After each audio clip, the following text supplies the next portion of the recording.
go. Look at that. See? Welcome in to Monday. PhillyVoice SportsBets. We appreciate you hanging with us. So if you haven't already, make sure you hit the thumbs up button. Subscribe here to the PhillyVoice YouTube channel. Devan Kaney, Harry Mays. I'm Eitan Shander. And yes, Matt Jericho is producing. The four of us collectively looking at the weekend that was and what will be now moving forward. So let me say, I know the Eagles now 5-0, clearly the talk of the town, rightfully so, although it is a red October, and it was a twin killing of a couple of birds with the Phillies. So before we jump into this Phillies series, I did have one thing I was going to look at specifically here with the Phillies. The Eagles, they're 5-0. I know they don't cover. A lot of people were upset about that. I wasn't. Well, good. Then you're not. You're not a lot of people. And I didn't expect you to be a lot of people. I expected you to be one person, Harry Mays. On top of that, though, there's some opportunity here because everything has changed from a future standpoint with this division, part of me, because of the Cowboys, what they've done, the Giants as well. So pretty busy weekend, I think, overall. Nothing that really jumped out that was great or bad for me. Kind of felt like I just put in, like a 50-hour workday for like nothing in the sense of like I didn't lose, I didn't make anything at the same time. So I'll throw it to you two if either of you want to start. Because before, pardon me, I have a couple of futures things based on the Eagles, including an updated win total that I think we can get in on. So, okay. Take it away from this weekend. I'm just trying to look forward, not because I got buried or anything like that. It was just, it felt like a weird weekend where I put in way too much time for nothing back. Well, Saturday wasn't very good. First of all, Eitan, do you have a spreadsheet ready to go? Because I am now getting messages on my social media about your spreadsheets and people being like, can't wait to see that. I died when someone sent me that after the Eagles won last night. But yeah, I had a parlay that did not hit for the Eagles game, not based off of a spreadsheet that you presented, Eitan, last night. But I had a feeling Dallas Goedert was going to have a good game, so I did the over in yards by him, no touchdown props, and that hit. So I was excited about that. But that's about it. Nice. Well, I hit the Cowboys, which I loved, and I also took the Cardinals. So yesterday was a good day for me, but Saturday, not so much. Mississippi State was a winner. Illinois pushed. LSU was an outright loser from the start. They fumbled the opening kickoff, for God's sake. And then it went downhill from there. And Alabama did not play all that well either, so that first half bet did not hit. But I had the Phillies with the series, the Gene Segura, 2+ RBIs in a crazy game on Friday. I mean, I'm glad I wasn't watching that game. We were just listening to it on the phone while I was playing golf, and we were on the 16th tee when the whole game just exploded. And Segura got that crazy hit. We were going nuts. We were just like jumping up and down. It was crazy. Not golf course etiquette. No, not golf course etiquette. That's for sure. Yes. Real quick, where and when did you get Illinois at -3? Because Fox Bet had Iowa hanging 3.5. And it was 3.5 earlier in the week, and then it went to 3. And that's like when you Thursday in on Illinois? Yes. Okay. Stupid. Yeah. Push. Well, look, not stupid on your part. You got a push involved. Yeah. I didn't know when that dipped, and that's of all the things you said, Gene Segura, the ninth inning, all that. It was that crazy little hook that bounced out at me there. All right, so look, before we dive into this series with the Braves and some interesting angles that maybe you can paint, especially with Ranger Suarez and a Braves team that I do think is willing to decay a little bit, I have 3 things here that I want to look at. All right, now, Devan, you're not going to like it from a heart standpoint, but from a mind, or maybe I shouldn't appeal to your mind, from a wallet standpoint, there may be something here. All right. Now, first and foremost, let's look at this. The Eagles' updated win total is 13.5. Ooh. They sit at 5-0. Let me present a picture here for you. It's not a detailed one. This is like a paint by numbers one. But take a look at this god-awful schedule that they have coming up. If they can survive and beat Dallas and move to 6-0, there is a clear path to 10-0. There is a clear and present pathway, if I dare say, to 10 straight victories to open up the season. If that's the case, then getting in at over 13.5, even at -115, seems like a steal. I mean, you see the junk That's in front of them following Dallas, and they come off a bye week. Pittsburgh after the bye, and then at Houston, then Washington, then at Indianapolis, and then Green Bay. So there's like a good 4-game stretch right there that is clear sailing. Yes. Yeah, I just don't know if I think that they can do that. I'm just too superstitious. And as you mentioned, when it comes to Philly teams, especially the Eagles, I think with my heart, not my head. So I support it. And I love that for you. I just could never put money on it because I would be convinced that I would jinx it. Would you bet under then? No, I wouldn't do anything with it. Okay, so you'd pass on that. I think they'll hit. No, I think the over will hit. Okay. I just am not going to put money on it because I'd be afraid that it would mess it up. Look, 14 wins might be enough to do a couple of things, right? Like lock in clearly home field. Mm-hmm. Also get a guy like Sirianni, which is rare for somebody to make the playoffs and then win Coach of the Year the following year. But one of the rare exceptions you'll find outside of Belichick, of course, is when Mike Vrabel won 14 games. So Harbaugh is another one that won 14 games and got it. So this is something that you can look at. But if you wanted to buy a team right now, for example, the NFC East is a lot wider of a gap than I thought it would be. The Philadelphia Eagles are only a game up, right, on the Dallas Cowboys, who've been playing without Dak Prescott. And look, there's no quarterback controversy down there. There's more of a kicker controversy in Philadelphia than there is quarterback controversy. Dicker the kicker. Exactly. We'll talk about Dicker in a second, I'm sure, Harry. But hold on, real quick. I'm really surprised that the Cowboys are a 3-1 second favorite here to win the division. And it just seems a little odd that with the Eagles being minus 300, you have a 600-point gap on the books. Now, maybe that's an indication of pass. I get it. And there's no reason whatsoever to bet the Eagles in this case. But I was surprised to see that the Cowboys are only plus 300, most likely getting Dak Prescott back this Sunday night. Does that maybe I'm alone in that? And there's not anything to that, but I was a little surprised at that. Well, so we were talking about this on the post-game show last night where it's almost gotten to a point where I would rather face Dak Prescott than Cooper Rush because I know he's a backup quarterback for a reason. And look, I said even before their game against the Rams last night, I think Cooper Rush's statistics kind of make him look better than he actually is. But Dak played in the one game that Dallas lost. They're rolling with Cooper Rush. So I almost want him to make his return in Philly under the bright lights of Sunday Night Football. He might be a little rusty. I don't know. I just have a better feeling about Dak playing than Cooper Rush. So it makes me more confident the fact that Dak might return next Sunday. From an Eagles perspective, yes. From the Eagles perspective, yes. Yeah, I agree with that, actually. The first game back, I don't, if I'm Dallas, I'm I might want to just keep Dak on the shelf for one more week. Mm-hmm. Yeah, but isn't this kind of what the Phillies did for a stretch without a guy in Bryce Harper? You learn to win without your main component. So that when your main component comes back, it's not like Dak Prescott's going to hog the football, right? Maybe you could sell this to me in basketball, right? Because you're so dominant. If James Harden misses 3 months and all of a sudden the Sixers are the best team in the NBA and Harden comes back and he's like, that's my ball. That's different. But Dak's not handing it off to himself. He's not throwing it to himself. I think there may be some rust in the sense of okay, he missed a couple of weeks. Yeah. Well, look at what happened to the Phillies when Bryce Harper came back. They didn't play that well. And I'm not saying it's Bryce Harper's fault, but they all kind of rose to the occasion when he was out because they knew that they had to.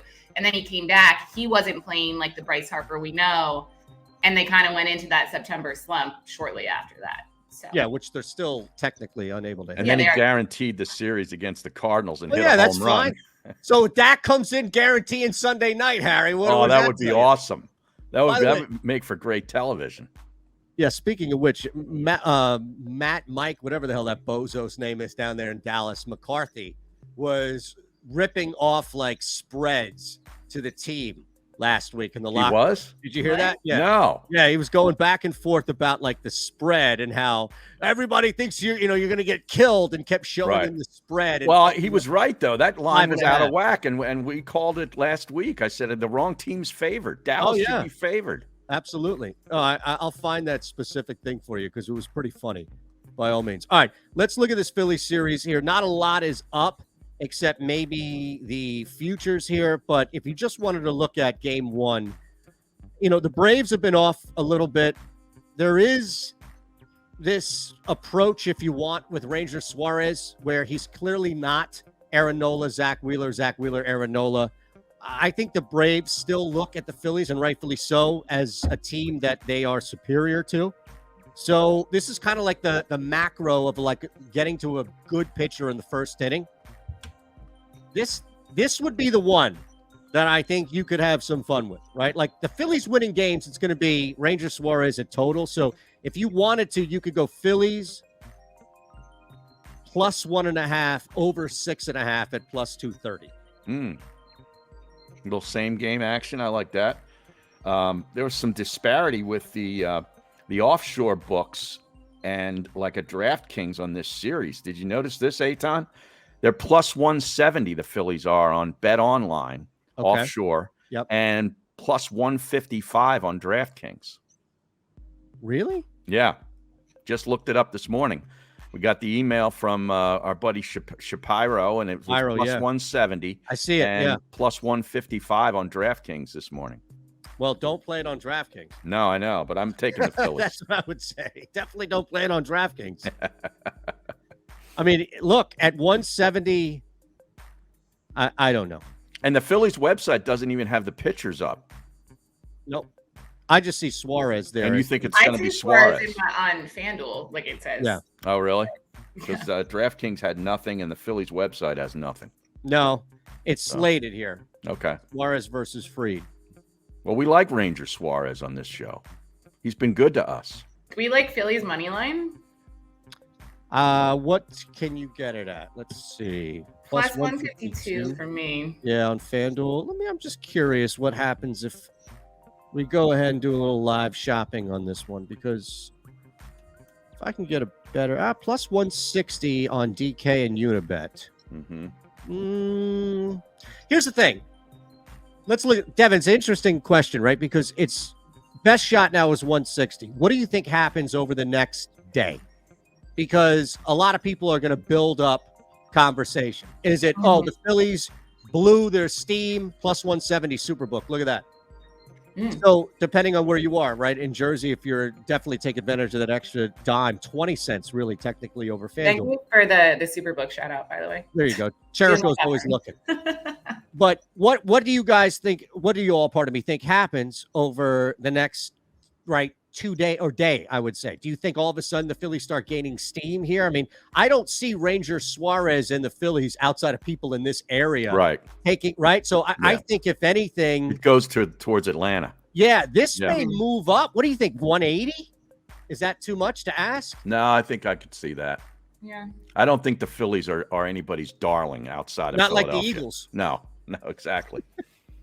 Right. Exactly.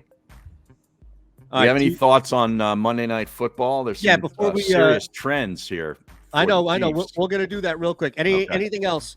So far, what do we have on the Phillies? I was plus 1.5 over 6.5 for me.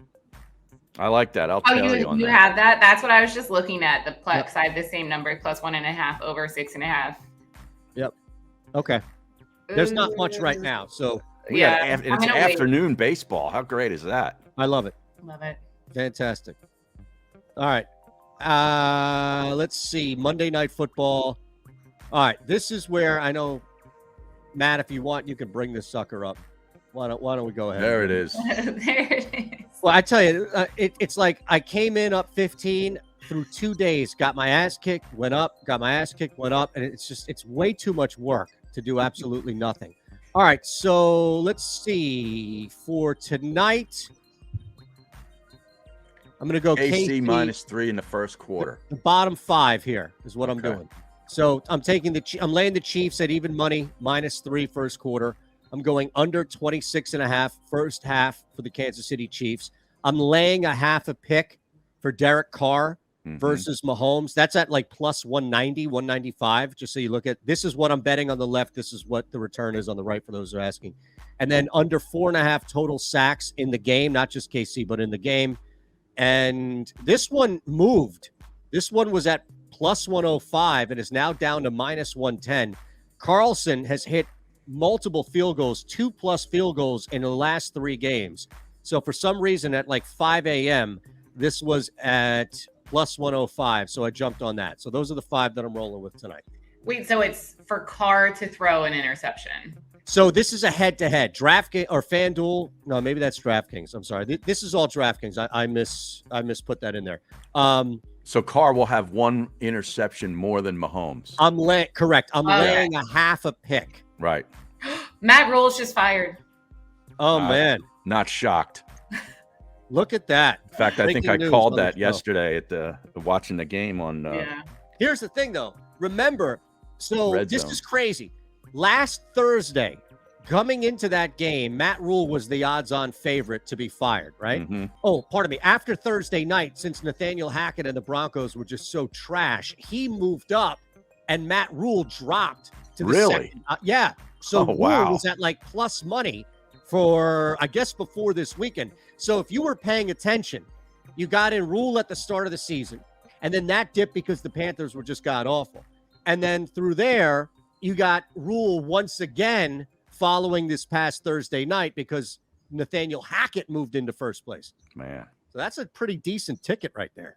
And if Denver has another awful offensive performance Monday night against the Chargers, maybe he does. Maybe he goes Tuesday morning. I mean, come on. What do you think? First year, you're going to fire a guy 6 games into this? With Russell Wilson, they look awful. I hate to see Matt get fired, but he deserved it. He was terrible. Yeah, I think that also changed because he got the win. I think that maybe bought him another week, and then he lost it again in week 5. I have a ticket right now on DK for the Panthers to be the losingest team in the NFL. And then they get C.J. Stroud in the draft. I mean, they're definitely trying. The thing is that Kenny Pickett might win a game or two in the end of the year, especially if somebody's giving up. Houston is sneaky. They have that tie in there that may help them. Yesterday. Yep. Right. Vegas, All right. Well, what else are you guys doing for Monday night? I haven't placed anything. I was looking at, it was like a parlay with Chiefs winning, and then a Hilaire anytime touchdown and a Kelsey anytime touchdown. All right. So that's the over. Sorry. No. So not any side, but the over 51.5 points plus Hilaire touchdown and Kelsey touchdown. Okay. So over 51.5 and then Hilaire and Kelsey. Yeah. Chiefs are 6-1 in their last 7 against the number at home on Monday Night Football. That's all Andy Reid, man. And they're 7-2 in their last 9 against the number hosting the Raiders. I don't like the 7.5. I'd much rather have it at 7. Why not buy that though? You think can so? Get it at minus 120, 122. Okay. Look, I would take this up to minus 150, minus 5.5. If you really wanted to. I would lean under 52 as well, but I love unders. And they're hitting at almost 60% clip this year so far. Yep. The big thing is this a close game? If you don't think it's a close game, then I think you can lay anywhere from 5.5 to probably 8. So anything else? Look aheads. Yes. Washington and Chicago under 39 has already been placed. And the Jets at 7.5. I took them. Nice. Very impressive what the Jets have done the last 2 weeks. Yeah, the Jets. Yeah. 7.5, huh? Yeah. Green Bay, it's the after London angle as well. Well, we'll see now because both teams covered, right? Last week, New Orleans and Minnesota. So that spread, right, or that trend is working backwards. Well, Minnesota played Chicago. Does that really count? Yeah, but Green Bay is playing your squad in the Jets. The Jets are improved. You'll take 7.5? I will take 7.5. All right, so real quick, what were your look aheads? Under 39, Washington, Chicago, and the Jets, plus 7.5. That was at 40 yesterday. Spreadsheet will show you. got in at 40, and I immediately thought that was going to pound, and it has. It's dipped already. So you're at 39.5? 39. Good. Okay, get in now while you can, because that's probably going to drip to 37 or so. Devin, you have anything to 37 and a look ahead? half, probably. Yeah, I would think by kick. Yep. Do I what? What was the question? Are you any look ahead bets that you want to jump in? No, that Thursday night game is going to be god awful once again. But I mean, I like the under for it. I just haven't put money on it yet. Yeah, I'm definitely there. I got the Vikings -3 ahead of time. I'll definitely take that in a tight game with a push and play. I think that's going to move in the opposite direction, probably 3.5, maybe 4. And then this is another one that I've been tinkering with. So we hit the first part of this on Sunday. It's a nice little 2-leg parlay. Yes, 3 unanswered scores. So I've got Buffalo who hit, and now I have Kansas City tonight. So looking at that. And then last, under 51.5 Friday night, Michigan, Penn State. I don't see the points. So, all right. We'll see you all. Have a great week. We'll be back Wednesday. Hit the thumbs up button, subscribe. You know the drill. Have a great day.